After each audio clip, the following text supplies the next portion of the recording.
जब हम आत्मज्ञान प्राप्त करते हैं तभी मोक्ष होता है। मोक्ष का मतलब ही होता है कि जो बंधन नहीं था उससे मैंने बंधन मान लिया था, बंधन छूट गया, उसे मुक्तता मुक्त अवस्था कहते हैं। हमारा आत्म स्वरूप मुक्त था, मुक्त है, मुक्त रहेगा। भ्रम से हमने अपने को शरीर मान लिया। जैसे शरीर, भ्रम से हमने अपने को अंतःकरण, अंतःकरण जानते हो, मन बुद्धि चित्त अहंकार, अंतःकरण मान लिया। भ्रम से हमने कारण शरीर, जिसे स्वभाव कहते हैं, हमने अपना स्वरूप मान लिया। इसी को साधना के द्वारा, आत्मज्ञान के द्वारा इसको हम हटाते हैं, अपनापन हटाते हैं।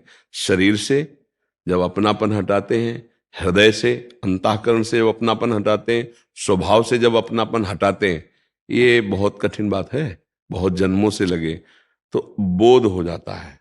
जैसे शांत निर्मल जल के नीचे क्या है मुझे दिखाई दे देगा? निर्मल हो और शांत हो। हलचल हो रही और गंदा है तो नीचे क्या नहीं दिखाई देगा?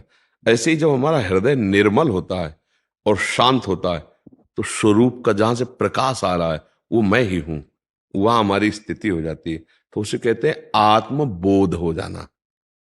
आत्म माने अपना, कोई और नहीं है। जहां बोध हुआ तो मुक्त हो गया। मुक्त हो गया कहा जाता है, वो मुक्त पहले से था। जड़ चेतन ग्रंथि पड़ गई और यद्यपि मृषा छूटत कठिनाई। बहुत बड़ी बात है। जड़ चेतन में ग्रंथि पड़ गई, बोले झूठी बात, पढ़ ही नहीं सकती, तो बोले छूटत कठिनाई।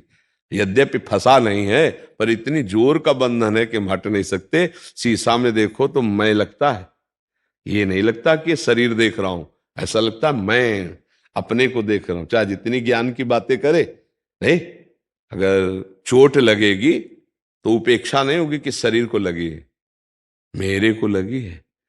अपमान होगा तो मेरे को, सम्मान हुआ तो मेरा। इसी से आत्मज्ञानी ऊपर उठ जाता है। द्वंद्वैर विमुक्ता सुख दुख संगई, मान अपमान निंदा स्तुति सुख दुख लाभ हानि जय पराजय में समान भाव। अपने स्वरूप का ज्ञान, उसके लिए साधना है।